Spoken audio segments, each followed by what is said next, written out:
Bonjour, bonsoir, ça dépend l'heure à laquelle vous suivez cette émission. Nous sommes une fois de plus dans la joie de vous recevoir sur votre chaîne préférée, Cep TV, sur votre émission que vous aimez tant, Doctrine.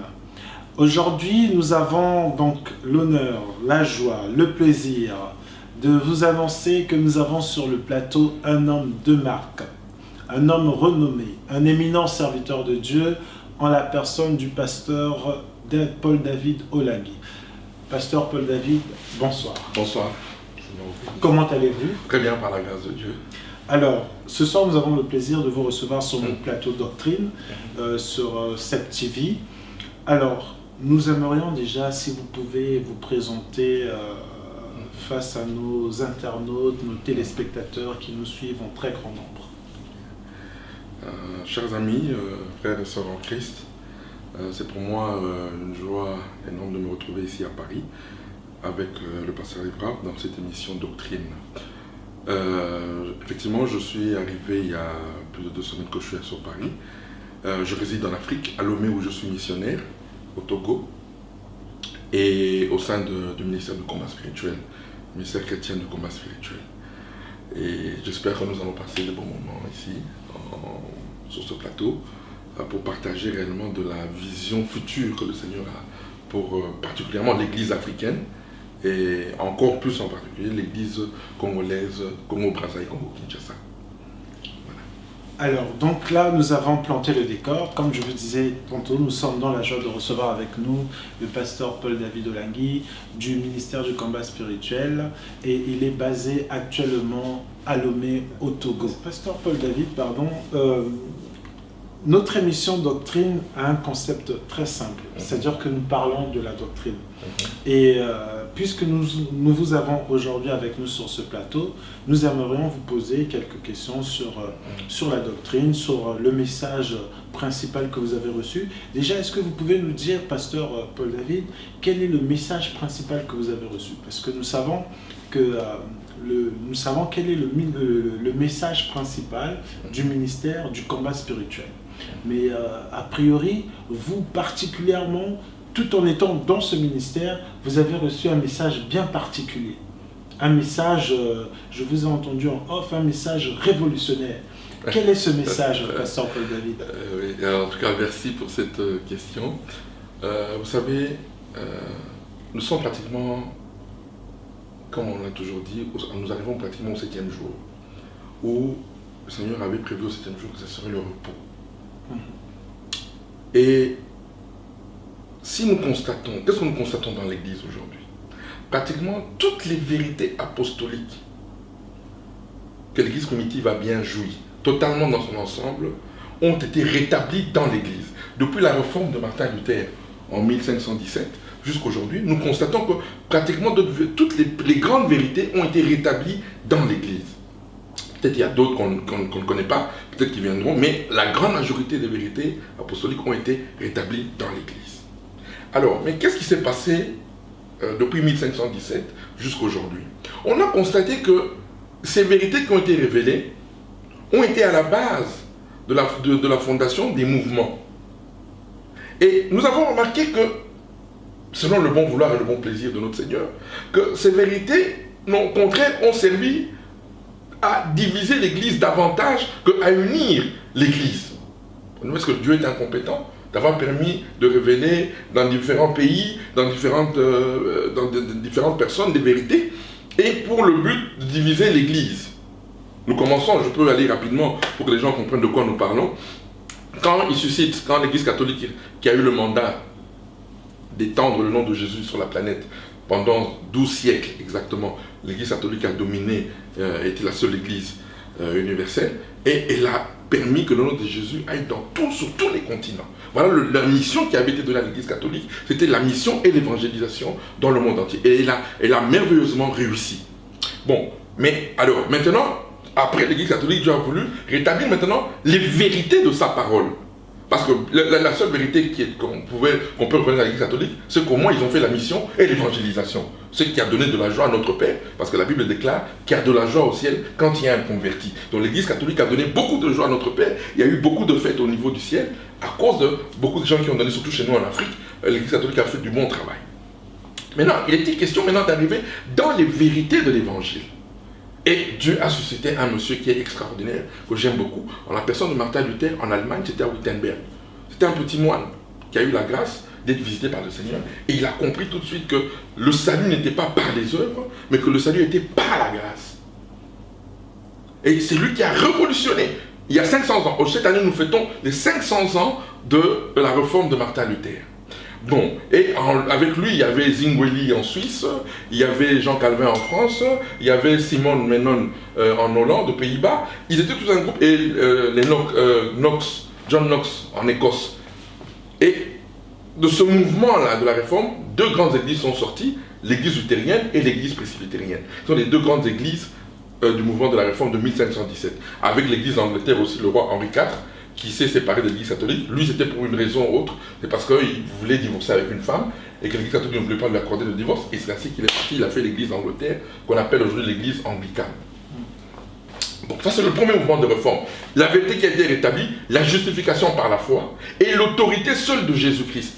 Et ce qu'ils ont aussi ramené, c'était la démocratisation dans l'œuvre du Seigneur, que ce n'était plus la hiérarchie au niveau de l'église qui comptait, mais que Dieu pouvait parler à tout le monde, que Dieu pouvait utiliser tout le monde. Ça, c'est le mouvement de réforme que Dieu a commencé sa réforme par ces vérités-là. Et puis, 100 ans après, Dieu va susciter le prêtre anglican John Smith pour réhabiliter la vérité du baptême par immersion. C'est-à-dire que tous ces gens de la réforme avaient continué avec le baptême par aspersion. Et Dieu dit, non, il y a le baptême par immersion, c'est ça le vrai baptême. Et il suscite, en la personne de John Smith, qui va créer son église à lui, l'église baptiste. Ce sont les baptistes qui ont ramené la vérité du baptême par immersion dans l'église. Alors, quand vous comprenez bien, vous comprenez la suite que Dieu est en train d'aller avec son... C'est 100 ans après. Mais si c'était le baptême par immersion qui sauvait, Dieu aurait révélé ça à Martin Luther. Donc nous allons dire aujourd'hui que comme Martin Luther n'a pas eu le baptême par immersion, il n'est pas au ciel. Je suis désolé, nous serons avec Martin Luther, nous le verrons quand nous serons dans la gloire. Je verrai bien, je serai assis à côté de Martin Luther. Malgré qu'il n'a pas été baptisé par immersion, mais par aspersion. Alors, parce que Dieu n'est pas incompétent. Est-ce que vous imaginez un peu la grande vérité de la parole de Dieu, la faveur de Dieu, la grâce de Dieu, révéler à un homme comme Martin Luther, et lui, Dieu ne le révèle pas qu'il doit se baptiser par immersion. Non, c'est que le baptême par immersion ne sauve pas. C'est une conséquence du salut, mais ça ne sauve pas. Ok. Dieu dit, ok, vous avez la justification par la foi. Vous avez le baptême par immersion. Sachez aussi qu'il y a la sanctification pratique du croyant. Et il va susciter en Angleterre Wesley, John et son frère Charles, et le célèbre révéliste, celui le premier évangéliste qu'on connaît, George Whitefield. Ce sont eux qui vont... George Whitefield a même commencé avant John Wesley, parce que George Whitefield était ami à Charles Wesley. C'est eux qui ont commencé le mouvement méthodiste. Et regardez comment Dieu est surprenant. Il va commencer ça où? À l'université d'Oxford, qui est la plus grande université au monde. Aujourd'hui, je crois l'année passée, ils ont été la première université au monde, l'université d'Oxford. C'est là où Dieu est allé utiliser les intellectuels pour réformer son église. C'est pour dire que les gens qui disent que non, Dieu n'est pas des intellectuels, c'est faux. Wesley est un intellectuel, un grand professeur, un grand pasteur. Et c'est là où Dieu va utiliser la réforme méthodiste. Et ceux qui vont ramener la vérité de la sanctification pratique du croyant. Mais Wesley, il a commencé à le faire par des méthodes. Voilà pourquoi on les rappelait des méthodistes, parce que lui, il dit qu'on devait se sanctifier. Il a donné 70 méthodes pour se sanctifier. Ce qui n'est pas biblique. C'est qu'en fait, il reprenait aussi les œuvres dans la sanctification. C'est alors qu'il fera une rencontre extraordinaire avec un célèbre homme de Dieu du 7e siècle, du 18e siècle, en la personne de Zinzendorf, le comte Zinzendorf, qui est un Allemand qui avait le mouvement des Moraves. Et eux avaient la justification par la foi. Ils avaient gardé la justification par la foi de Martin Luther. Eux, étant allemands, ils avaient cette vérité de la justification par la foi. Et ils ont dit, alors, lors d'un voyage outre-Atlantique, ils arrivent outre-Atlantique, pendant le voyage, il y a eu des tempêtes. Donc ils allaient de l'Angleterre vers l'Amérique. Il y a eu des tempêtes énormes. Et Wesley, qui s'agitait, était étonné de voir des gens qui étaient tout calmes. Ils gardaient leur calme olympien. Il dit, oh, je vais un peu les approcher. On dit, mais pourquoi vous êtes calme comme ça? Il y a la tempête. Elle se dit, nous avons l'assurance du salut. Alléluia. Et c'était les frères moraves. Et ils lui ont prêché maintenant la justification par la foi. Ah, maintenant que je vous ai dit, ok, de la sanctification découle de la justification par la foi. Il faut d'abord croire que tu es justifié, que tu es saint par la foi. C'est alors que tu pourras jouir de la sanctification pratique. C'est ainsi que maintenant il comprendra, et il comprendra qu'il a été sauvé lors d'une réunion mémorable qui s'est passée à Londres. Lorsqu'il est entré à Londres, c'est alors qu'il a cru à la justification par la foi. Et lui, il a complété maintenant avec la sanctification pratique du croyant. Nous avons quoi? La justification par la foi, le baptême par immersion, la sanctification du croyant. Nous continuons l'Église. Dieu dit, vous avez oublié que Jésus-Christ revient bientôt. Je reviens, parce qu'on avait oublié ce message. Pour eux, Jésus n'allait plus jamais revenir. Non, je reviens bientôt. Il va susciter un prêtre baptiste, Miller, qui est un prêtre baptiste, et c'est lui maintenant qui va venir fondre. Quand à chaque vérité qui sort, le mouvement qui précède ne croit pas à cette nouvelle vérité. C'est ça toute la problématique de l'Église. C'est-à-dire que quand quelqu'un a une vérité, le mouvement qui précède ne croit pas à cette vérité. Alors que lui va sortir du mouvement baptiste pour aller créer les Adventistes du 7e jour avec Ellen White. Je demande à mes amis de lire les livres d'Ellen White. C'est une grande servante de Dieu, elle est adventiste. Les Adventistes du 7e jour. Alors, c'est eux qui vont ramener la vérité du retour du Christ. Et ça va. Et vous allez voir que le point commun de toutes ces vérités, comme c'est Dieu qui est derrière ça, il y a une expansion sans effort. Une évangélisation sans effort. Les gens viennent. Parce que c'est le temps où Dieu dit c'est cette vérité qui va primer sur les autres. Et eux aussi sont tombés aussi à l'extrême. Et ils ont commencé à donner des fausses dates sur le retour de Jésus. C'est ça qui va un peu discréditer le mouvement des Adventistes du 7e jour. Vous comprenez? Ok. Ils ont eu tout ça. Ok. Dieu dit ok. Vous avez oublié quelque chose. La charité et le social dans l'Église. Il va aller susciter le général William Bott de l'armée du salut. C'est l'armée du salut qui a ramené la vérité du social et de la charité dans l'Église. On avait déjà oublié tout ça. On comptait que non, spirituel, oui. Mais les gens ont faim, il y a des orphelins.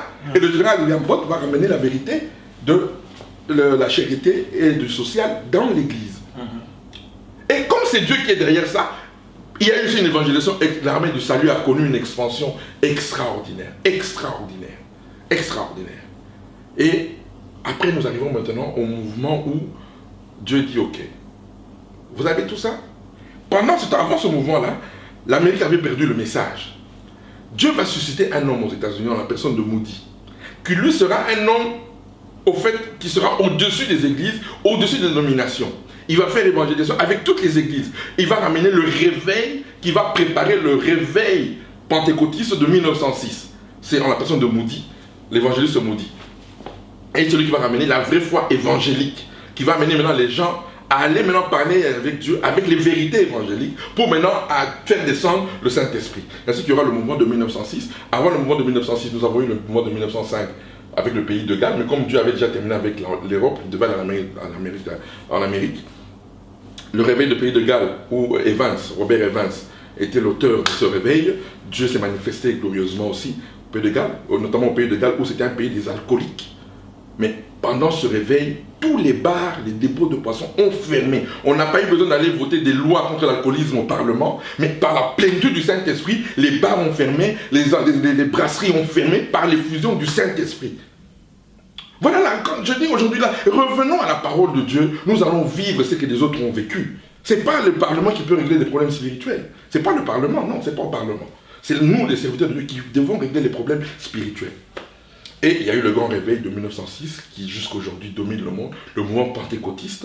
Et Dieu a utilisé le premier noir que Dieu a utilisé en la personne de Joseph William Seymour. C'est lui que Dieu a utilisé, c'est lui le père du pentecôtisme moderne. Avant lui, il y avait eu Parham en 1901. C'était une dame d'ailleurs qui a parlé la première en langue en 1901, le premier jour de l'an en 1901. C'est une femme qui a parlé en langue, Madame Ozzy, c'est elle qui a parlé aux États-Unis, à Topeka, en Arkansas. Et après, en 1906, c'est le grand réveil maintenant pentecôtiste qui est sorti avec William Seymour. Et après, il y a eu le mouvement charismatique de 47, où nous avons connu en 70, on va fêter les 70 ans du mouvement charismatique, avec les Branham, les Oral Robert, les Billy Graham, les Taylor Osborne, les Cook. Il y a toute la crème spirituelle des États-Unis, c'est en 1947 avec le mouvement charismatique. Voilà où nous en sommes aujourd'hui. C'est là, si on peut dire, c'est le mouvement charismatique aujourd'hui qui domine depuis 70 ans la scène spirituelle mondiale. On a évangélisé le monde, le mouvement charismatique a évangélisé le monde d'une manière extraordinaire, d'une manière de manière courte. On a fait ce que peut-être l'Église catholique a fait ça en 12 siècles, mais nous, d'une manière courte, on a fait une évangélisation vraiment très poussée au niveau mondial. C'est là où nous en sommes aujourd'hui. Bon, quel est le constat? Je crois qu'on va continuer à parler de ça. Donc, chaque mouvement a ramené une vérité.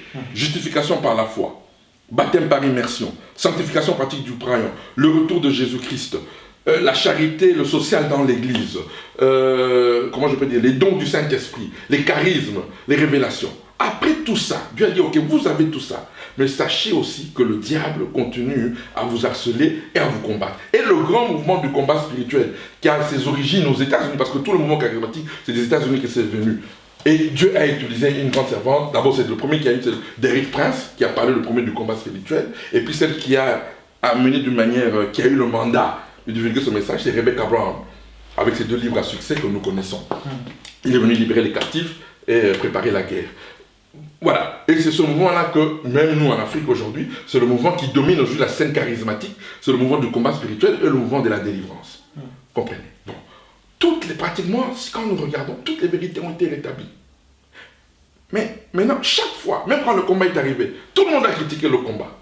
Aujourd'hui, tout le monde fait le combat, tout le monde fait la délivrance. Parce que c'est une vérité de Dieu. Et ce mouvement a eu une expansion que nous connaissons sans effort. Parce que toute vérité biblique a une expansion. Là où vous connaissez que ça vient de Dieu, il y a la mission et l'évangélisation sont les piliers.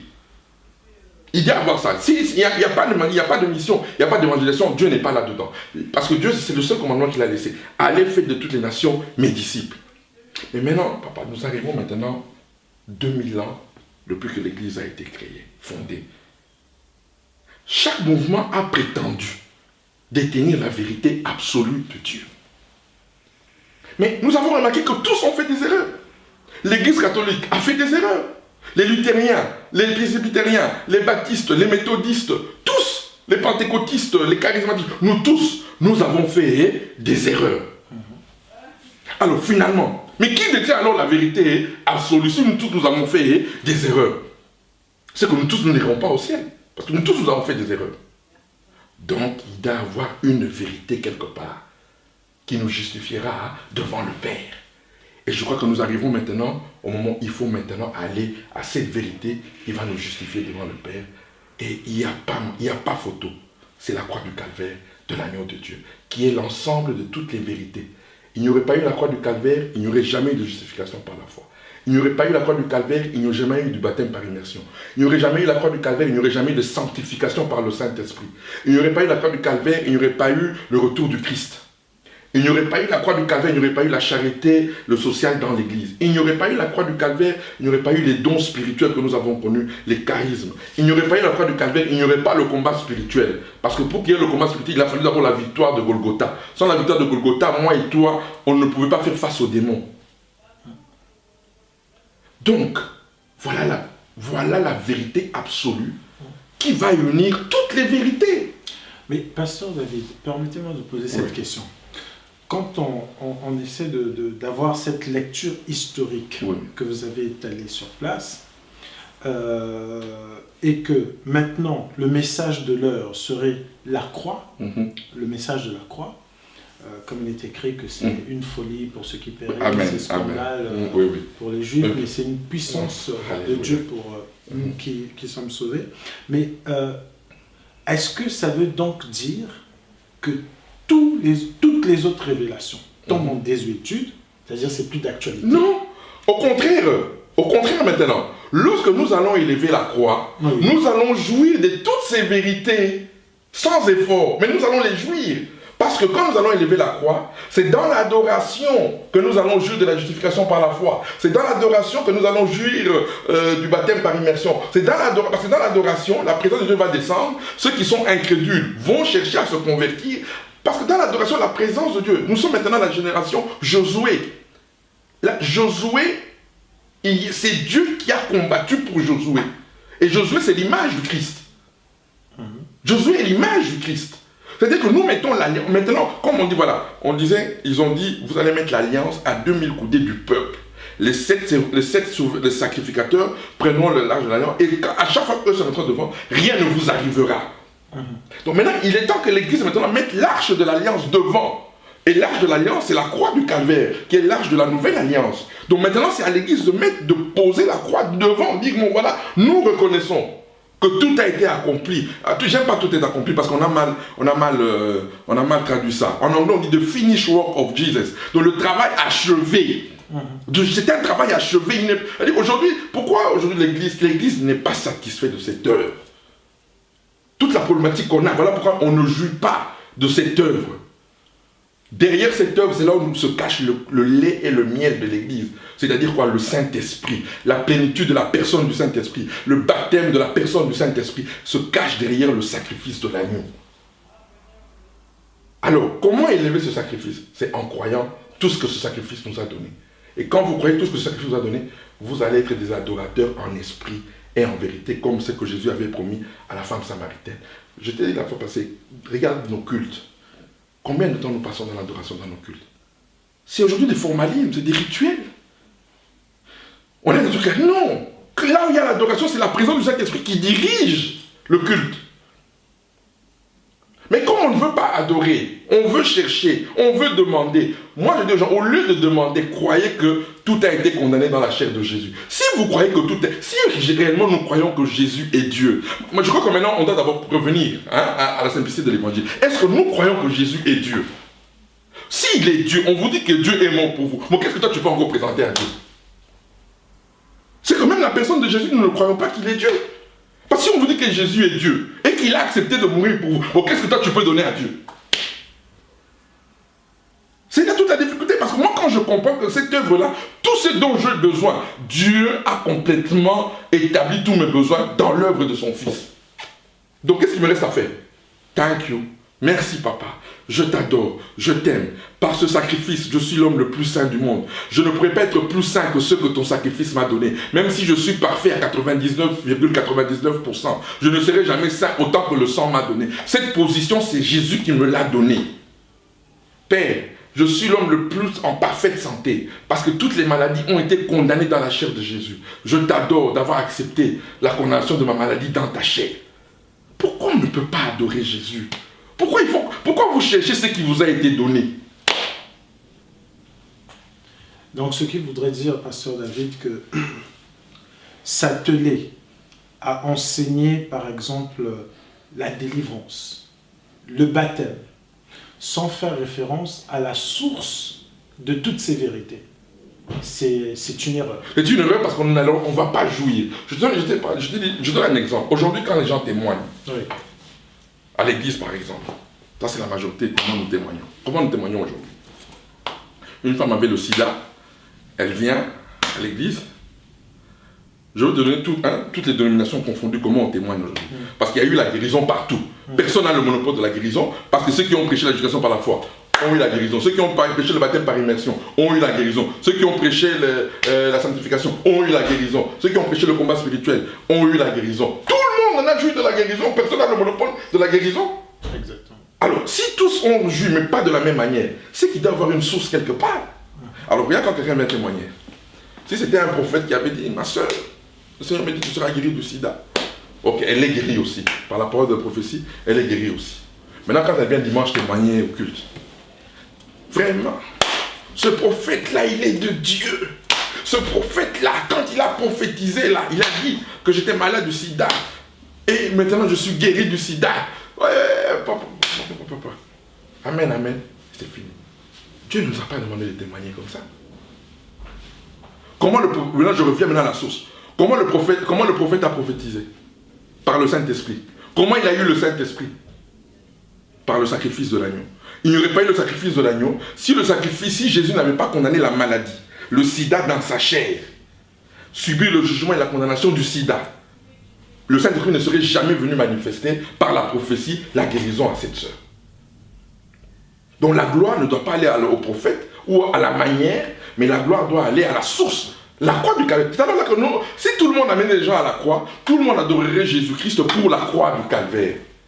c'est le sujet principal d'adoration. Tu sais que j'aimerais on va lire, parce que je veux que vous compreniez que l'adoration a changé au ciel quand Jésus est revenu de sa mission. On va lire, comme ça que les gens comprennent que l'adoration a changé au ciel. Je vais te montrer comment on adorait Dieu avant la mission de Jésus. Bien aimé, je rappelle que vous êtes sur votre chaîne CEPTV, l'émission Doctrine. Et justement, nous nous appuyons sur les textes bibliques, sur la vérité de la parole. Nous sommes dans Apocalypse chapitre 4. Écoutez l'adoration avant le retour de Jésus, le retour de sa mission. Écoutez, il dit ceci. À partir du verset 9. Donc 4, verset 9. Quand les êtres vivants rendent gloire et honneur et action de grâce à celui qui est assis sur le trône, à celui qui vit au siècle des siècles, les 24 vieillards se prosternent devant celui qui est assis sur le trône. Et ils adorent celui qui vit au siècle des siècles. Et ils jettent leur couronne devant le trône en disant, écoutez l'adoration devant le trône de Dieu. Tu es digne, notre Seigneur et notre Dieu, de recevoir la gloire et l'honneur et la puissance, car tu as créé toutes choses et c'est par ta volonté qu'elles existent et qu'elles ont été créées. Voilà l'adoration qui se faisait au ciel. Avant le retour de Jésus-Christ au ciel. Maintenant, voyons maintenant l'adoration après le retour de Jésus-Christ. On lit Apocalypse chapitre 5. Puis je vis dans la main droite de celui qui était assis sur le trône un livre écrit en dedans et en dehors, scellé de 7 sceaux. Et j'ai vu un ange puissant qui criait d'une voix forte, « Qui est digne d'ouvrir le livre et d'en rompre les sceaux ?» Et personne dans le ciel, ni sous la terre, ne put ouvrir le livre, ni le regarder. Et je pleurais beaucoup de ce que personne ne fut trouvé digne d'ouvrir le livre, ni de lire, ni de regarder. Et l'un des vieillards me dit, « Ne pleure point, voici le lion de la tribu de Juda, le rejeton de David, a vaincu pour ouvrir le livre et ses 7 sceaux. » Et je vis au milieu du trône et des 4 êtres vivants, et au milieu des vieillards, un agneau qui était là comme immolé. Il avait 7 cornes et 7 yeux, qui sont les 7 esprits de Dieu, envoyés par toute la terre. Il vint et il prit le livre de la main droite de celui qui était assis sur le trône. Là, il revient. L'agneau immolé est revenu, il récupère le livre de la main du Père. Et qu'est-ce qui se passe maintenant? Quand il eut pris le livre, alléluia, les 4 êtres vivants et les 24 vieillards se prosternèrent devant l'agneau, tenant chacun une nappe et des coupes d'or remplies de parfums, qui sont les prières des saints. Et ils chantaient un cantique nouveau en disant, alléluia, écoutez comment l'adoration a changé, un cantique nouveau en disant, tu es digne de prendre le livre et d'en ouvrir les sceaux, car tu as été immolé, et tu as racheté pour Dieu par ton sang des hommes de toute tribu, de toute langue, de tout peuple et de toute nation. Tu as fait d'eux un royaume et des sacrificateurs pour notre Dieu, et ils régneront sur la terre. Je regardais et j'attendis la voix de beaucoup d'anges autour du trône et des êtres vivants et des vieillards, et leur nombre était des milliards et des milliards et des milliers de milliers. Ils disaient d'une voix forte, l'agneau qui a été immolé est digne de recevoir la puissance, la richesse, la sagesse, la force, l'honneur, la gloire et la louange. Et toutes les créatures qui sont dans le ciel, sur la terre, sous la mer, et tous ceux qui se trouvaient, je les ai entendus qui disaient, à celui qui est assis sur le trône, et à l'agneau, soit la louange, l'honneur, la gloire et la force, au siècle des siècles. Et les 4 êtres vivants disaient, Amen. Et les vieillards se prosternèrent et adorèrent celui qui vit au siècle des siècles. L'adoration a changé après l'œuvre de la rédemption. Le ciel était triste. Écoutez, nous sommes une famille de 4 personnes. Nous sommes une famille de 4 personnes. Le Père, le Fils, le Saint-Esprit et nous les fils adoptifs. On était 4.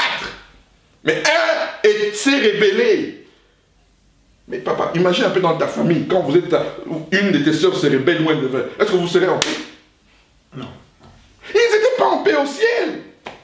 Parce que moi et toi, nous nous sommes rebellés par Adam. Donc quand Jésus est revenu et il a récupéré le livre, il avait ce droit, parce que c'est celui qui a versé son sang qui avait le droit de récupérer le livre. Et une fois on a compris, ici là, comme celui qui a fait ce boulot-là, donc celui maintenant qui a droit à l'adoration, le sujet d'adoration, c'est parce qu'il a accepté d'être immolé, pas parce qu'il est revenu à la vie. Les gens aiment bien la résurrection de Jésus. La résurrection de Jésus, ce n'est pas pour nous. C'est Jésus qui mérite la résurrection. Nous, on méritait la mort. Alors, il vous a donné la mort, vous ne voulez pas accepter sa mort là. Mais vous voulez sa résurrection. La puissance du croyant, ce n'est pas d'abord la résurrection. On juge de la puissance de la résurrection si notre foi est fondée sur le sacrifice de l'agneau. Voilà pourquoi tous ceux qui ont élevé le sacrifice de l'agneau ont jugé de la puissance de la résurrection. On les connaît. On les connaît, ils restent à vie. L'apôtre Paul, on peut aller dans les Martin Luther. On parle de Martin Luther, pourquoi 500 ans après? Mais parce qu'il a élevé les mérites de l'agneau. Tout celui qui a élevé les mérites de l'agneau est resté dans l'histoire. Moody, il est resté dans l'histoire. Billy Graham, il est resté dans l'histoire. Osborne est resté dans l'histoire. Bunke, il est resté dans l'histoire. Pourquoi? Parce qu'ils ont élevé l'agneau. Mais tous ceux qui ont parlé du Saint-Esprit, on ne les connaît pas. Branham, il a bien parlé du Saint-Esprit, mais qui parle encore de Branham aujourd'hui? Parce qu'il a voulu faire de sa Pentecôte, alors qu'il a reçu, c'est lui qui a reçu la plus grande lumière de sa génération. Mais au lieu que la lumière serve les intérêts de l'agneau, la lumière a servi ses intérêts. Voilà là où il a terminé. Voilà, l'adoration a changé parce que l'agneau est revenu et victorieux. Il n'y a pas match, il a gagné. Il n'y a pas un match retour. Il a gagné définitivement le diable pour nous. Maintenant, on vous demande, croyez en cette victoire. Vous ne voulez pas, vous voulez maintenant mériter cette victoire. Je suis désolé. Je suis désolé. Voilà pourquoi maintenant, nous allons enseigner la croix à l'Église. Donc, dans l'histoire de l'Église, ceux qui sont restés dans l'histoire, et qu'on parlera de génération en génération, sont ceux qui ont élevé les mérites de l'agneau. Il y a l'apôtre, j'aime beaucoup l'apôtre de la Chine, Watchman Nee. Oh, c'est un monsieur extraordinaire. Il a passé 22 ans dans les geôles communistes. Mais si la manière dont nous prêchons l'évangile aujourd'hui, c'est que Watchman Nee a échoué. Non. Mais ce monsieur, jusqu'aujourd'hui, ses livres se vendent comme des petits pains. Dieu ne doit rien à personne. Quand tu élèves l'agneau, tu vis la puissance de la résurrection de Jésus. Les gens qui vivent la résurrection sans l'agneau, tôt ou tard, finissent dans le fanatisme. C'est ça, la croix te garde Jésus comme fondement de ta foi. Mais quand tu élèves ce qu'il t'a donné, tu tomberas tôt ou tard dans le fanatisme. Voilà, tout quand tu regardes l'histoire de l'Église, nous sommes tous tombés dans le fanatisme parce qu'on a fait de notre particularité l'absolu de Dieu. Alors que cette vérité devait élever la source de toutes les vérités, qui est la croix du calvaire de l'agneau. C'est cette mort-là, la naissance, si Jésus était né. Vous comprenez? Moi, j'aimerais bien qu'on comprenne bien. Pourquoi l'origine? La Golgotha, c'est ça qu'on appelle Golgotha, c'est comme je dis en anglais, de New Eden. C'est-à-dire qu'il y a eu il y a Éden et Golgotha. Donc, la nouvelle création, c'est Golgotha qui a créé la nouvelle création.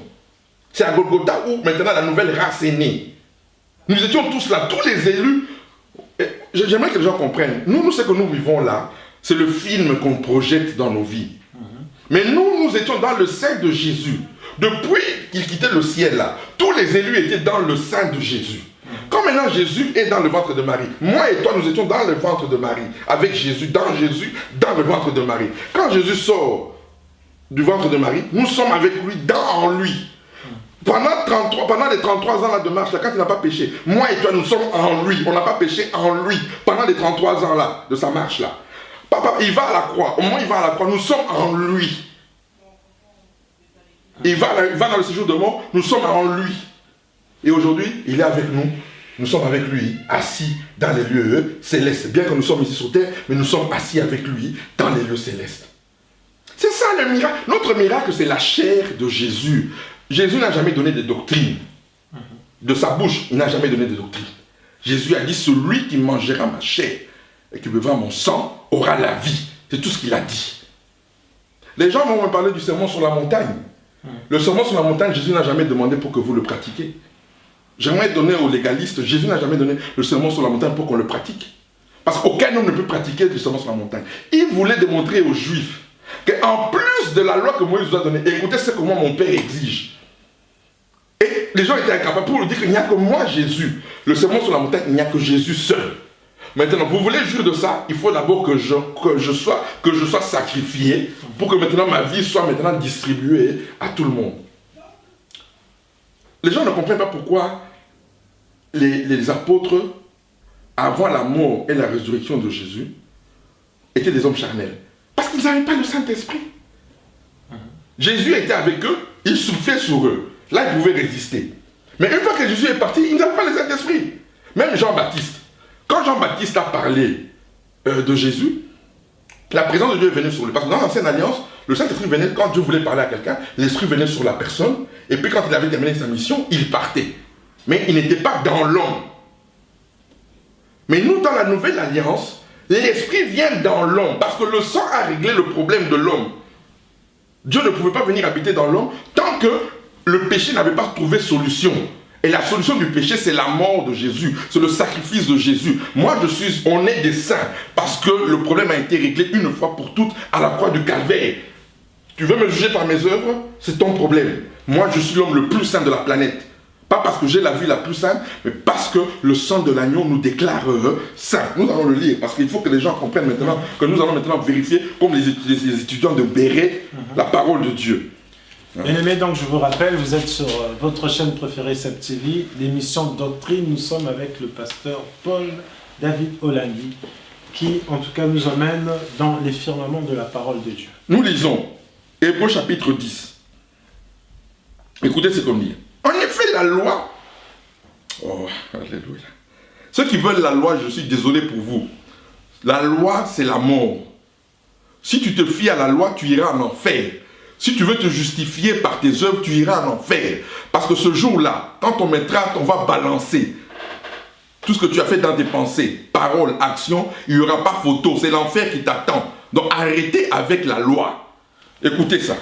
En effet, la loi qui possède une ombre des biens à venir et non l'exacte représentation des choses ne peut jamais par les mêmes sacrifices qu'on offre perpétuellement chaque année amener les assistants à la perfection. Autrement, n'aurait-on pas cessé de les offrir? Parce que ceux qui rendent ce culte étant une fois purifiés n'auraient plus aucune conscience de leurs péchés. Mais le souvenir des péchés est renouvelé chaque année par ces sacrifices, car il est impossible que le sang des taureaux et des boucs ôte les péchés. C'est pourquoi, maintenant écoutez la mission, pourquoi Jésus est venu faire quoi? Mon frère, ma soeur, toi qui te tourmentes, qui n'as pas la paix, j'aimerais te donner ce soir la paix. Écoute la mission de Jésus, qu'est-ce qu'il est venu faire? C'est pourquoi Christ, entrant dans le monde, dit: tu n'as voulu ni sacrifice, ni offrande, mais tu m'as formé un corps. Écoutez-moi très bien. Si c'est que Dieu avait ordonné aux Lévites de faire, Dieu dit: je ne veux pas de ça. Mais à plus forte raison, vos lois que vous faites dans vos églises là, c'est Dieu qui va accepter ces lois-là. Il a refusé la loi qu'il a donnée à Israël. Ce ne sont pas vos lois-là qu'il va accepter. Maintenant, écoutez. C'est pourquoi Christ, voilà maintenant, il dit ceci: tu n'as voulu ni sacrifice ni offrande, mais tu m'as formé un corps. Tu n'as agréé ni holocauste, ni sacrifice pour le péché. Alors j'ai dit: voici, je viens. Oh. Dans le rouleau du livre, il est question de moi, pour faire, ô Dieu, ta volonté. Après avoir dit d'abord: tu n'as voulu et tu n'as agréé ni sacrifice ni offrande, ni holocauste, ni sacrifice pour le péché. Ce qu'on offre selon la loi, c'est Dieu qui a donné la loi. Mais il dit: je ne veux pas de ces sacrifices, je ne veux pas de ces holocaustes. Mais c'est lui qui a donné ça. Ni sacrifice pour le péché, ce qu'on offre selon la loi. Il dit ensuite: voici, je viens pour faire, ô Dieu, ta volonté. Il abolit ainsi la première chose pour établir la seconde. Ceux qui se fient à l'ancienne alliance, vous allez aller en enfer. Parce qu'on va vous juger selon l'ancienne alliance et il n'y a pas photo. Couvez-vous derrière l'œuvre de l'agneau. Écoutez pourquoi vous allez vous couvrir derrière l'œuvre de l'agneau. Voilà. Voici, je viens pour faire, ô Dieu, ta volonté. Il abolit ainsi la première chose pour établir la seconde. Écoutez le point capital. C'est en vertu de cette volonté, la volonté du Père, que nous sommes sanctifiés par l'offrande du corps de Jésus-Christ une fois pour toutes. Je répète, lisez la parole de Dieu comme les étudiants de Béret. Qu'on n'acceptait pas n'importe quel message aujourd'hui. Il est temps maintenant d'aller vérifier dans les Écritures. Écoutez-moi très bien ça. C'est en vertu de cette volonté que nous sommes sanctifiés par l'offrande du corps de Jésus-Christ une fois pour toutes. Donc là, on comprend très bien que le salut ou même la délivrance ne se fait pas par étapes, mais ça a été fait une fois pour toutes. Dans l'accomplissement en Christ. En Christ. Maintenant, dans la manifestation, d'accord, en nous et en toi et en moi, elle se fait de gloire en gloire si nous demeurons fermes dans cette foi. C'est-à-dire quoi? Tu veux jouir de ta délivrance? Crois que Jésus-Christ t'a délivré par son sang. Tu veux jouir de la sanctification? Crois que Jésus-Christ t'a sanctifié par son sang.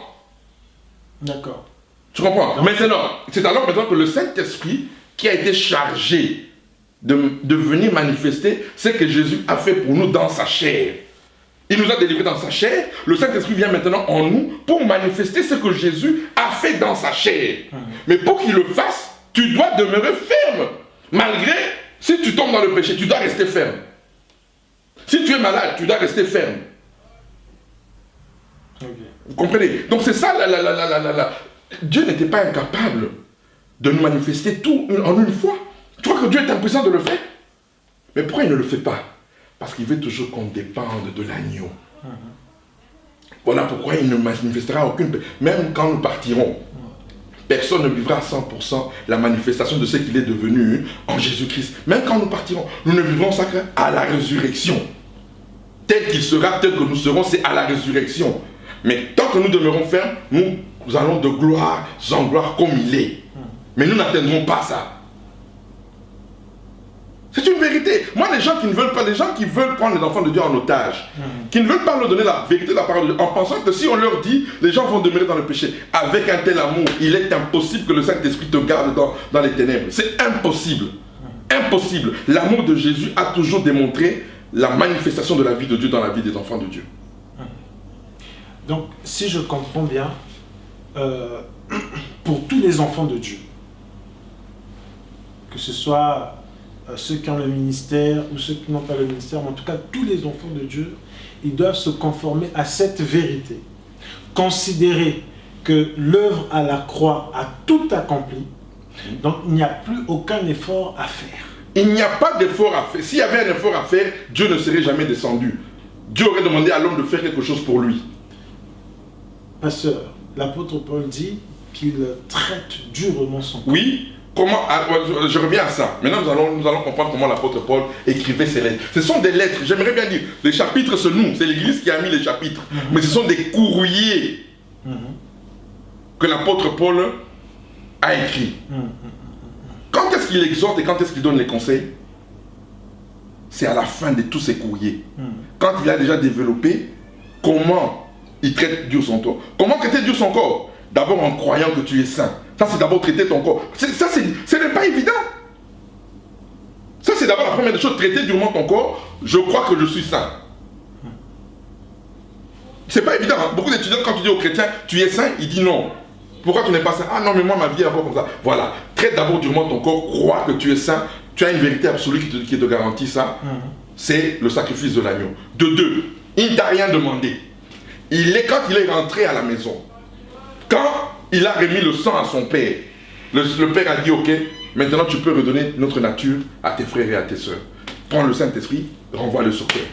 C'était un échange. Le père avait le Saint-Esprit avec lui, parce que nous, on nous a retiré le Saint-Esprit à cause d'Adam.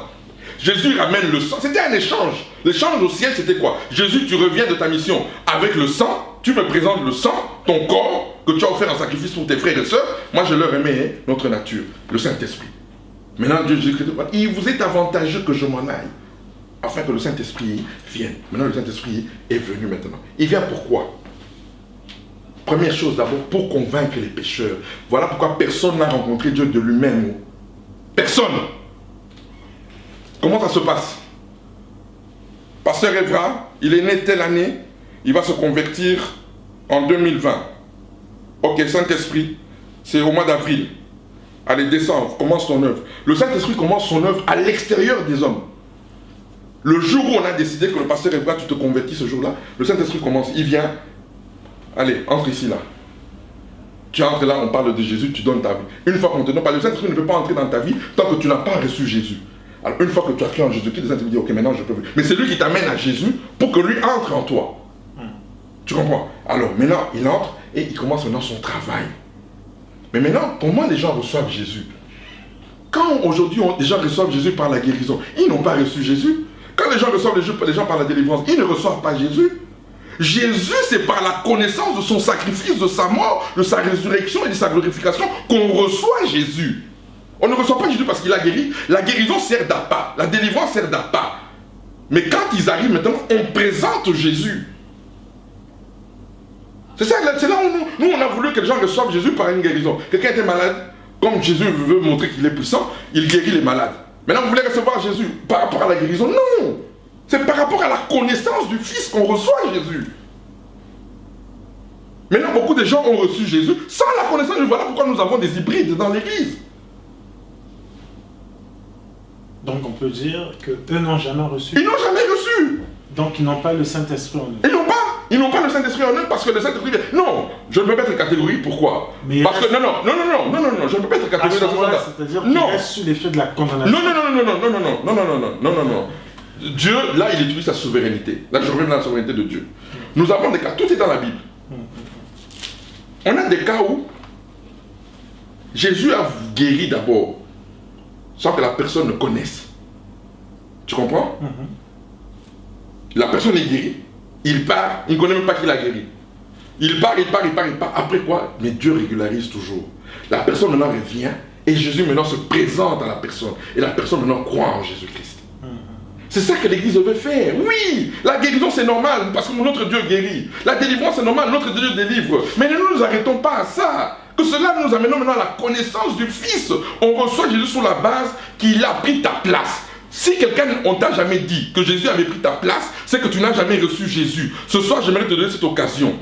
Jésus a pris ta place. Quand il est allé à la croix du calvaire, il a accepté de devenir le mal, de devenir l'homme, ce que l'homme est. Le plus grand incrédule que la terre ait connu, c'est Jésus-Christ qu'il est devenu. Il est devenu l'image de Satan. Le roi des rois est devenu l'image de Satan par l'incrédulité de l'homme. Par le péché de l'homme, Jésus a accepté de devenir l'image du diable. S'il y a plus que ça pour que tu sois sauvé, il n'y en a pas. Il n'y en a pas. Il n'y a pas. Si Dieu a accepté de devenir l'image du diable pour te sauver, mais qu'est-ce que tu veux encore présenter à Dieu pour accepter le salut? Acceptons le salut. C'est gratuitement que nous a été donné. Pour nous, c'est gratuit. Mais pour Dieu, ça lui a coûté de devenir l'image du diable. Par l'incrédulité de l'homme, par le péché de l'homme, par la maladie de l'homme, par la malédiction de l'homme. Dieu, Jésus-Christ, a accepté de le devenir pour nous sauver.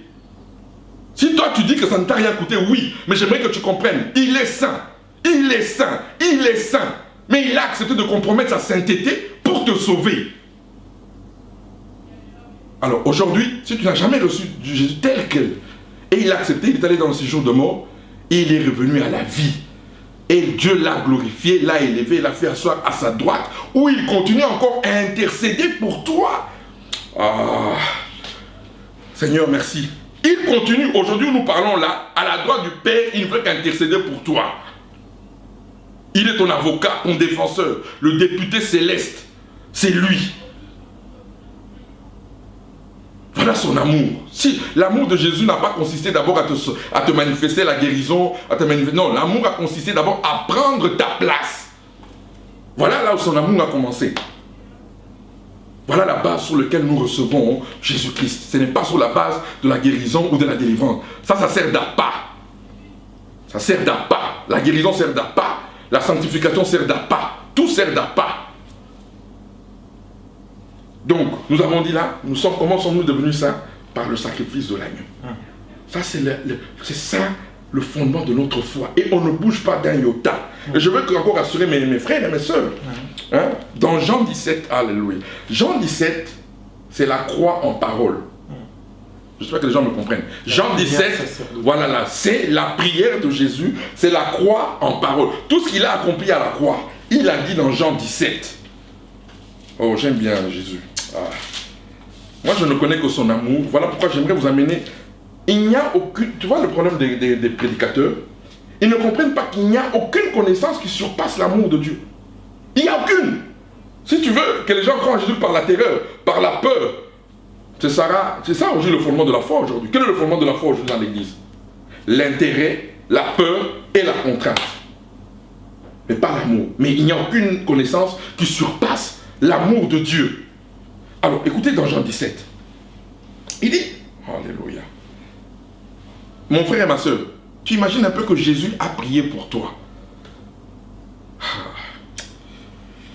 Après avoir ainsi parlé, Jésus leva les yeux au ciel et dit, Père, l'heure est venue, glorifie ton Fils, afin que ton Fils te glorifie selon que tu lui as donné pouvoir sur toute chair, afin qu'il accorde la vie éternelle à tous ceux que tu lui as donnés. À tous ceux que tu lui as donnés. Donc il y a des gens que Dieu n'a pas donné à Jésus. Mais nous savons que nous avons été donnés. Pourquoi? Parce que nous avons cru en Jésus-Christ. Maintenant, nous savons que nous avons été élus. Maintenant, écoute ce qu'il dit ici. Afin qu'il accorde à donner, que tu lui as donné pouvoir sur toute chair, afin qu'il accorde la vie éternelle à tous ceux que tu lui as donné. Or, la vie éternelle, c'est qu'ils te connaissent, toi, le seul vrai Dieu, et celui que tu as envoyé, Jésus-Christ. C'est quoi la vie éternelle? Que tu connaisses Dieu et celui que tu as envoyé, Jésus-Christ. Aujourd'hui, quand nous prêchons, est-ce que nous présentons Jésus-Christ aux gens? Est-ce que nous parlons de Jésus-Christ aux gens? Nous parlons de ce que Jésus fait dans la vie des gens. Mais nous ne parlons pas de ce que Jésus a fait pour les gens dans sa vie à lui. Voilà pourquoi les gens ne connaissent pas Jésus. Parce que Jésus, tu ne pourras pas le connaître dans une personne. Jésus, tu le connaîtras, c'est en lui pour nous. En Jésus pour les hommes. Parce que c'est le don qui a été fait à l'humanité. C'est sa chair. Alors, maintenant écoutez ce qu'il dit ici. J'étais glorifié sur la terre. Comment il a glorifié le Père? Par la croix. La croix, c'est la gloire du Père. C'est ce que le Père voulait. C'est la justification du Père envers le diable. Pour dire au diable, je peux récupérer ma création, je peux récupérer ma créature. Le sang parle pour moi. Le Père est satisfait du sang. Mais pourquoi nous, on n'est pas satisfait? Pourquoi nous pensons qu'il y a autre chose? S'il y avait autre chose, vous savez, écoutez-moi mes frères et mes soeurs, si toi tu devais faire quelque chose pour Dieu, Jésus n'aurait jamais été glorifié. Parce que son travail serait inachevé. On aurait attendu que toi tu te finisses. On aurait attendu que toi tu finisses ta mission pour glorifier Jésus. Mais il a été glorifié déjà. Voilà pourquoi il demande maintenant ça. Parce qu'il dit, moi tu vas envoyer mourir pour mes frères et mes soeurs. Donner mon sang pour mes frères et mes soeurs. Accepter de leur culpabilité. J'ai accepté. Ok, maintenant, glorifie-moi parce que j'étais glorifié. Parce que Dieu ne pouvait pas nous sauver autrement. Dieu reste juste, même envers le diable. Il est resté juste. Il aurait pu nous sauver sans le sang. Mais le diable allait lui dire, mais tu es un menteur. Ta parole exige la mort du transgresseur ou la mort d'un innocent à la place du transgresseur. Mes chers frères et sœurs, ta repentance qui te sauve, c'est la mort. Donc si tu veux te repentir par toi-même, va mourir. Là en ce moment-là, on va accepter ta repentance. Mais à condition même d'abord que tu sois d'abord saint. Sois saint et puis va mourir. À ce moment-là, tu vas revenir à la vie. Là, tu pourras être justifié, on pourra accepter ta repentance par le Seigneur. Mais c'est Jésus qui s'est repenti pour nous. Voilà le grand miracle de la rédemption. Voilà le grand miracle de la rédemption. C'est Jésus qui s'est repenti pour nous. Parce que la repentance exige la mort. C'est pas... Oh, ok, nous continuons. Alors il dit, j'étais glorifié sur la terre, j'ai achevé l'œuvre que tu m'as donné à faire. Et maintenant, toi, Père, glorifie-moi auprès de toi-même de la gloire que j'avais auprès de toi avant que le monde fût. J'ai fait connaître ton nom aux hommes que tu m'as donnés. Du milieu du monde, ils étaient à toi et tu me les as donnés. Et ils ont gardé ta parole. Maintenant, ils ont connu que tout ce que tu m'as donné vient de toi. Car je leur ai donné les paroles que tu m'as données.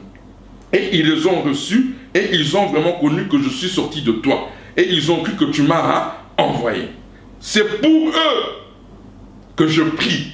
Mon frère et ma soeur, Jésus a prié pour toi. Tu peux me dire non, il a dit ça peut-être pour les disciples avec qui il était. On va continuer après. Mais là, je t'informe déjà que Jésus, personnellement, a prié pour toi. Pas seulement il a prié, mais cette prière-là, c'est la croix. Donc il a parlé, il a commis aussi un grand acte, la mort sur la croix du calvaire. C'est pour eux que je prie. Je ne prie pas pour le monde, mais pour ceux que tu m'as donnés. Oh, celui qui ne croit pas à l'élection, je suis désolé. Je suis désolé pour toi. L'élection, c'est le fondement de notre foi.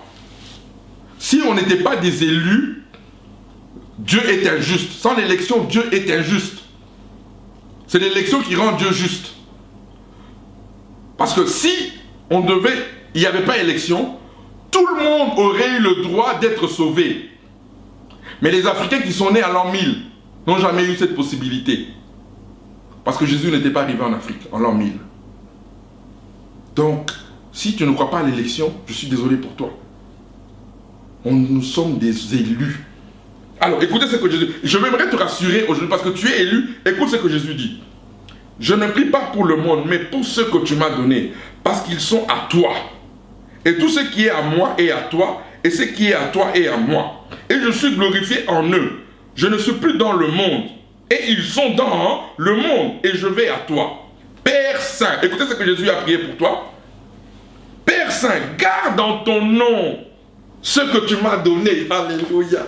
Ah, Jésus mérite l'adoration. Mon frère et ma soeur, ce soir, j'aimerais que tu deviennes un adorateur. Adore Jésus. Passe ton temps à adorer Jésus. Tout le temps que tu es dans sa présence, adore-le. Arrête de l'embêter avec des repentances. Arrête de l'embêter avec des confessions à répétition. Lui, il a besoin de ton adoration. Écoutez-moi bien ça. Écoutez. Père Saint, garde en ton nom ce que tu m'as donné, afin qu'il soit un comme nous.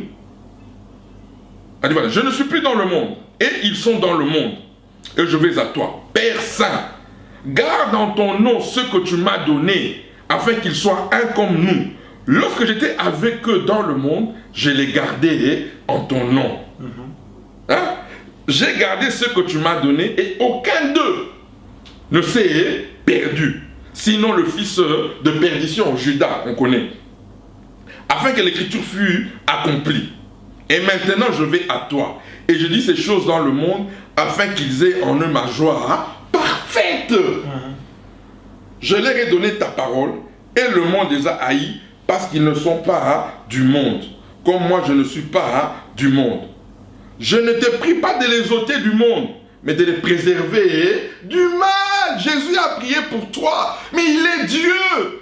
Si Dieu a prié pour toi, qu'est-ce qui te reste à faire? L'adorer, le remercier, le rendre des actions de grâce. Tu vas jouir. Sa prière là, il veut que tu le jouisses dans l'adoration. Bon, on continue. Voilà. Non, parfait. Je leur ai donné ta parole et le monde les a haïs parce qu'ils ne sont pas du monde. Comme moi, je ne suis pas du monde. Je ne te prie pas de les ôter du monde, mais de les préserver du mal. Ils ne sont pas du monde, comme moi, je ne suis pas du monde. Il dit, écoutez, sanctifie-les par ta vérité, ta parole est la vérité.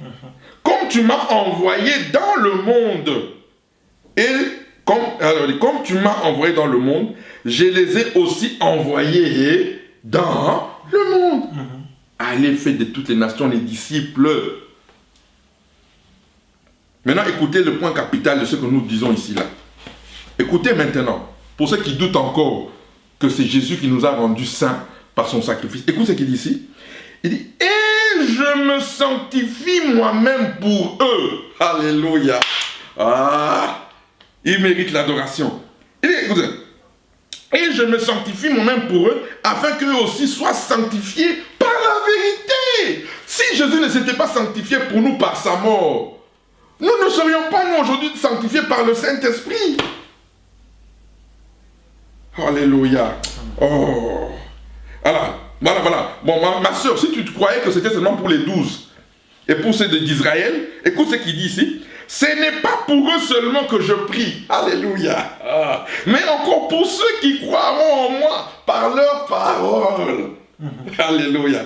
Afin que tous soient un, comme toi, Père, tu es en moi, et comme je suis en toi. Afin qu'eux aussi soient un en nous, pour que le monde croie que tu m'as envoyé.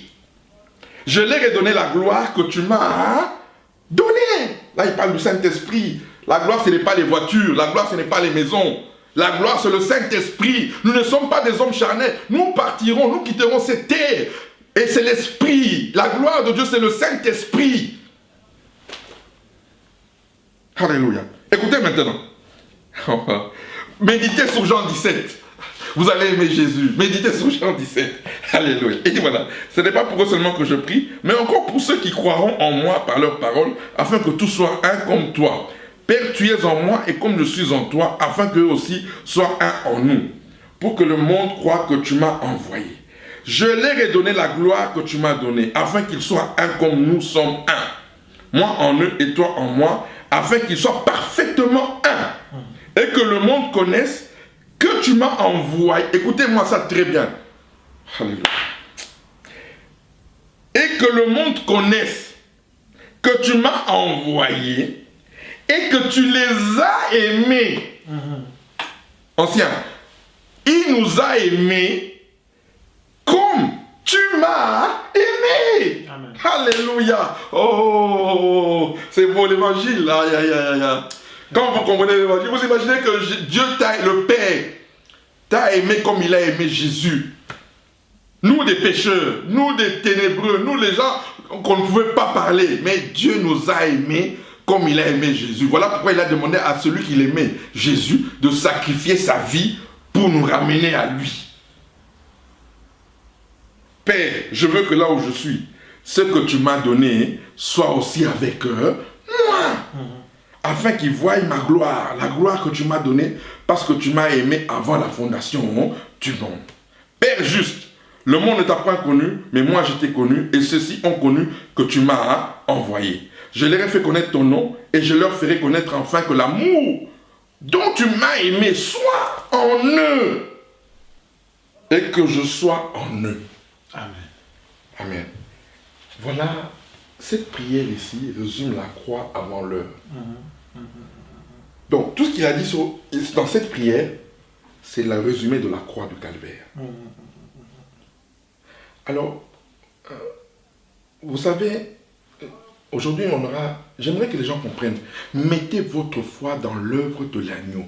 Mettez votre assurance dans l'œuvre de l'agneau. Mettez votre espérance dans l'œuvre de l'agneau. Même quand ça va mal, même quand la maladie vous terrorise, même quand le péché vient, quand vous avez envie de tomber, dites Seigneur, tu m'as rendu saint par le sacrifice de l'agneau. C'est la parole du Saint-Esprit. Voilà, je reviens pour vous montrer que toutes les alliances que Dieu a fait dans la Bible, je reviens toujours, je dis aux gens, les Abraham, on peut commencer par le début là, Adam et Ève, Abel, tous ceux qui ont fait une alliance avec Dieu ont été sauvés à crédit. Tous ceux de l'ancienne alliance, c'est à crédit qu'ils ont été sauvés. Bien qu'ils étaient déjà sauvés et justifiés, mais c'était à crédit. Et quel est le point commun de toutes ces alliances de l'Ancien Testament qui étaient différentes? C'est le sang. Parce qu'on allait venir régulariser ça avec le sang de Jésus. De Jésus, oui. Le sacrifice parfait. Parfait, voilà. Voilà pourquoi eux, quand ils sont morts, Adam et Ève, Abel, Seth, Noé, Abraham, Moïse, tous les Israël, David, tout le monde de l'Ancien Testament, ils ne sont jamais sortis de la tombe. Même ceux qu'on a dit qui ne sont pas passés par la tombe, Élie et Enoch. Élie et Enoch, ils sont montés, mais ils ne sont pas entrés dans le sanctuaire céleste. Ils sont restés dans les airs. Parce que pour pénétrer dans le sanctuaire céleste, il fallait d'abord que le sang de l'agneau ait été présenté au Père. Voilà pourquoi tous sont restés dans la tombe. Ils ont attendu. Et quand il a accompli son œuvre, quand il est allé dans le séjour de mort, il est allé voir Adam et Ève. Il dit, vous avez vu l'animal là que mon père avait tué? Quand vous êtes réconcilié avec lui, je viens d'accomplir cette réconciliation là. Mon sang, je viens vous chercher, on va monter. Noé, l'autel que tu avais fait après le déluge, le sang qui avait coulé, je viens d'accomplir ce sang. Abraham, la circoncision, je viens d'accomplir le sang. Moïse, le sang des boucs et des taureaux que Israël a fait jusqu'à la venue de Jésus. je viens d'accomplir. Maintenant, tous ceux qui ont accompli cela, vous allez me suivre, on va monter. Mais nous, aujourd'hui, nous n'allons pas voir le séjour de mort. Voilà pourquoi ceux qui disent, non mais pourquoi Dieu est juste avec tout le monde. Israël a attendu dans la tombe.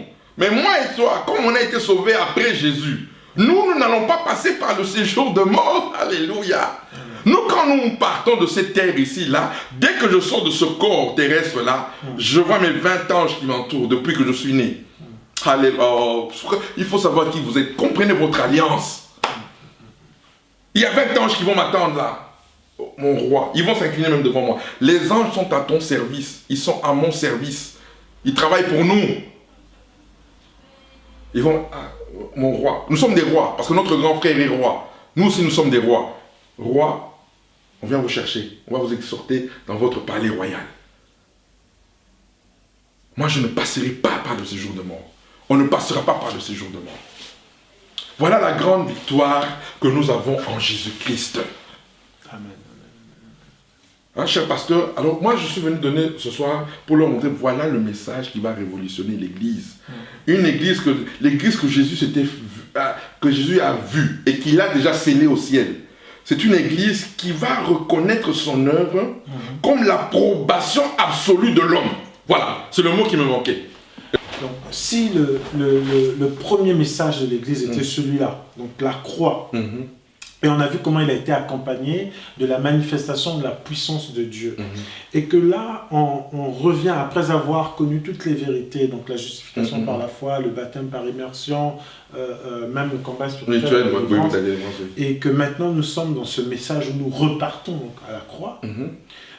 Qu'est-ce que cela indique justement par rapport à la lecture des temps?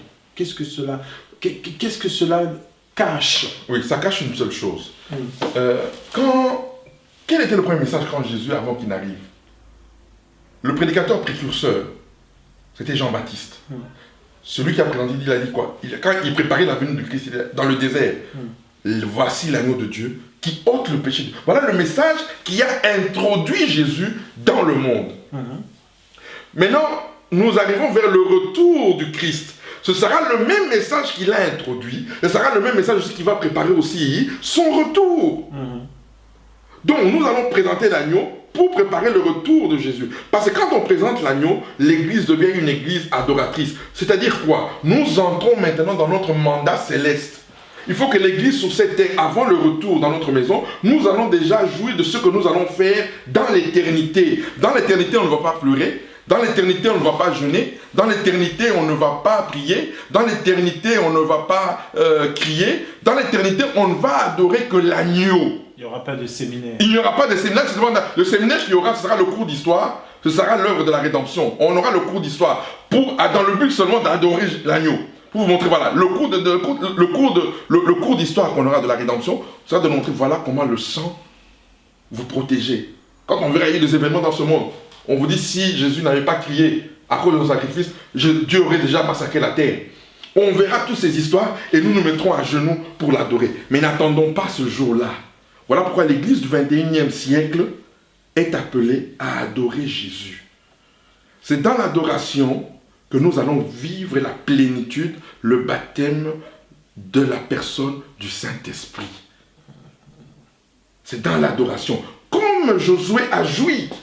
Nous allons, vous savez, imaginez, moi, l'image de Jéricho, c'est l'image de l'église du 21e siècle. Où les murs tombent dans l'adoration et dans la louange. C'est ça l'image de l'église du 21e siècle. Donc plus besoin de se lamenter. Non, mais maintenant nous allons dire, Seigneur, nous te prenons au mot. Tu as dit que tu nous as sanctifiés par ton sang. Alors nous t'adorons pour ça. Parce que c'est un statut que tu nous as donné. Tu nous as dit non, que nous sommes guéris par ton sang. Par tes maîtresses, nous sommes guéris. Nous croyons. Maintenant, nous allons t'adorer pour ça. C'est dans l'adoration. L'adoration, c'est quoi? C'est l'expression de notre confiance et de notre foi en Jésus-Christ. Je vais terminer par cet exemple que j'aime beaucoup. Je crois que beaucoup de téléspectateurs qui nous suivent, vous avez reçu beaucoup de fois l'argent chez Western Union, MoneyGram ou chez RIA. Je crois que nous tous, Africains, on nous envoie de l'argent par ce moyen-là. Je vais vous donner un exemple. Imaginez-vous tu es locataire, tu as une dette de 6 mois, tu ne payes pas ton loyer. Et tu fouilles, chaque fois que le propriétaire vient te demander l'argent, tu fouilles. Maintenant, un jour, ta soeur t'appelle, je ne sais pas moi, du Canada ou des États-Unis, elle dit, je t'envoie, voici le code, je t'ai envoyé le code pour l'argent de tous tes 6 mois là, de loyer. Ok, reçois le code. Au moment où tu reçois le code, le propriétaire débarque. Tu vas fuir? Non. Mais est-ce que tu as l'argent? Non. Mais qu'est-ce que tu as? L'assurance. Pourquoi tu as l'assurance? Parce que tu as le code Western Union. Ouais. Tu comprends? C'est ça le christianisme. Jésus est notre code. Sa mort, c'est notre code. Je n'attends pas de voir pour le glorifier. Parce que ta soeur, quand tu n'es même pas allé toucher l'argent, tu as déjà commencé. Ah, merci Yaya, merci ma soeur, merci de m'avoir envoyé l'argent. Tu n'as même pas encore touché l'argent. Tu n'attends pas d'abord toucher pour aller la remercier, pour dire merci. Au moment où tu as reçu le code, il n'est que des merci. Tu ne te le montres même pas. Tu dis même pas non. Toi, ton problème, c'est quoi? Tu ne fais que la remercier. Merci pour ce code. Merci, tu es gentil. Voilà, tu commences à lui donner les bonnes paroles. C'est ça que Jésus attend de nous. Amen. Voilà l'assurance du croyant. C'est le code de Western Union. C'est ça notre assurance. Et voilà, quand vous avez cette assurance, vous adorez Jésus, vous rendez des actions de grâce. Vous faites tout pour lui, par amour et par reconnaissance. Voilà, fidèles téléspectateurs, chers internautes, notre mission tend à sa fin. Nous avons donc eu le plaisir d'avoir sur ce plateau le pasteur Paul David Olangui, qui, je rappelle, nous vient du Togo, de Lomé, et il exerce pleinement son ministère dans la communauté du combat spirituel. D'ailleurs, pasteur, donc là nous sommes quasiment à la fin, mais quel est le mot de la fin justement par rapport à parce que je sais que dans le ministère du combat spirituel, beaucoup s'attachent plus du fait du combat spirituel plutôt que l'œuvre de la croix qui a été accomplie. Oui. Donc l'œuvre rédemptrice qui a été accomplie à la croix, donc de Golgotha. Pour lever un peu l'amalgame, pour l'éclaircissement justement de notre... Parce que beaucoup seront surpris de voir comment un combattant du ministère du combat spirituel avoir un tel discours. Alors comment on peut éclairer en quelques mots Ce que je voudrais dire, c'est quoi aujourd'hui au peuple de Dieu? Le couple berger, papa et maman Olangui, ont reçu cette révélation de la part de notre Seigneur. Je ne veux pas parler de l'historique de mes parents, mais ce sont des hommes que Dieu a mandatés pour cette génération. Alors, ils ont eu la révélation du combat spirituel. Chose qu'on avait oublié, que le diable combattait les enfants de Dieu. Vous comprenez? Et c'était normal. Pour que cette vérité s'étende et que tout le monde aujourd'hui pratique le combat spirituel et la délivrance, il a fallu cet extrémisme. J'appelle ça extrémisme. Je ne cache pas mes mots. C'est un extrémisme que Dieu veut. Toute vérité est allée à l'extrême. Quand Martin Luther est sauté avec l'éducation par la foi, il est allé aussi à l'extrême. Quand les gens sont avec le baptême par immersion, ils sont allés à l'extrême. Quand les gens sont avec la sanctification, ils sont allés à l'extrême. Tout celui qui a reçu une vérité de la part de Dieu est allé à l'extrême de la vérité. Pourquoi? Parce que dès qu'une vérité sort, les mêmes personnes de l'Église s'opposent à la vérité de Dieu. Et Dieu établit ce mandat par cet extrémisme et il appuie cet extrémisme. Pour qu'enfin après, on revient maintenant dans l'ordre. Aujourd'hui, quelle est cette église qui ne croit pas à la justification par la foi? Quelle est cette église qui ne croit pas au baptême par immersion? Mais s'ils n'avaient pas crié fort qu'aujourd'hui ils ne croient pas au combat spirituel et à la délivrance, nous tous nous croyons au combat spirituel et à la délivrance, ils n'avaient pas crié aussi fort que ça, mais maintenant, il faut ramener maintenant les gens à la source du combat. Il n'y aurait pas eu Golgotha, il n'y a pas de combat spirituel. Et le combat spirituel, c'est pour la gloire de la victoire de Golgotha. C'est pour élever la victoire, pour dire que si aujourd'hui les démons nous obéissent, si aujourd'hui les liens n'ont plus de puissance dans nos vies, si aujourd'hui tout le monde de ténèbres n'a pas de pouvoir dans ma vie, c'est parce qu'il y a eu Golgotha. Sans Golgotha, qui aurait pu chasser un démon? Personne. qui aurait pu avoir une révélation de la part du Saint-Esprit. Parce que c'est la Golgotha qui nous a donné le Saint-Esprit. Sans Golgotha, il n'y a pas du Saint-Esprit pour vous révéler. Voilà pourquoi aujourd'hui, maintenant, tout doit aller à la gloire. La vérité du combat spirituel doit aller dire s'il n'y aurait pas eu le sacrifice de l'agneau, il n'y a pas de combat spirituel. Il n'y aurait pas eu le sacrifice de l'agneau, il n'y a pas de justification par la foi. Il n'y aurait pas eu le sacrifice de l'agneau, il n'y a pas de prophétie, il n'y a pas de guérison, il n'y a pas de délivrance, il n'y a pas de sanctification. Sans le sacrifice de l'agneau, il n'y a rien. Maintenant, toutes ces vérités vont élever. C'est alors là que maintenant, quand tout le monde va élever la croix du calvaire, je vais aller à l'église catholique sans problème. Je vais me réunir avec les protestants, je vais me réunir avec tout le monde, parce que nous allons tous reconnaître que c'est uniquement la croix du calvaire. Je vais terminer par Moody, ce que Moody avait dit une fois. Il a dit ceci. Quand quelqu'un meurt, même si les gens ne se parlent pas, autour du cadavre, on va se parler. Catholiques, protestants, donc protestants, je vois là les luthériens, presbytériens, ménonites, anglicans, baptistes, méthodistes, salutistes, adventistes du 7e jour, tout le monde, la grande famille pentecôtiste, charismatique, nous nous retrouvons tous à la croix du calvaire. Là où Jésus est mort pour les catholiques, il est mort pour les protestants, il est mort pour les pentecôtistes, il est mort pour les charismatiques, il est mort pour les indépendants.